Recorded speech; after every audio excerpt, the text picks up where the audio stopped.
దేశంలో సంచలనం సృష్టించిన 9 మంది పోలీసులకు ఉరిశిక్ష కేసులో కీలక సాక్షి ఎవరో తెలుసా? ఆ స్టేషన్ హెడ్ కానిస్టేబుల్ రేవతి. 2020లో తమిళనాడులోని సాతాన్కులంలో మొబైల్ షాపు నడుపుకునే జయరాజ్, ఆయన కొడుకు బెన్నిక్స్ ను పోలీసులు లాకప్లో చిత్రహింసలు పెట్టడంతో వాళ్ళు చనిపోయారు.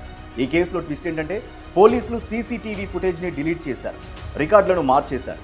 సొంత డిపార్ట్మెంట్ నుంచి ప్రాణహాని ఉన్నా భయపడకుండా ఆ రోజు రాత్రి జరిగిన అమానుషాన్ని మెజిస్ట్రేట్ ముందు వివరించారు అదే స్టేషన్లో పనిచేసే హెడ్ కానిస్టేబుల్ రేవతి. బాధితుల రక్తపు మరకలను సాక్ష్యంగా చూపించారు. సిబిఐ ఎంక్వైరీలో తేలింది ఏంటంటే అసలు బాధితులు ఏ రూల్స్ బ్రేక్ చేయలేదు, కేవలం పోలీసుల అహాన్ని ప్రశ్నించినందుకే వారిపై 3rd డిగ్రీ వాడారు. ఆఖరికి బాధితుల రక్తంతోనే స్టేషన్ ఫ్లోర్ను క్లీన్ చేయించిన క్రూరత్వం ఈ కేసులో బయటపడింది.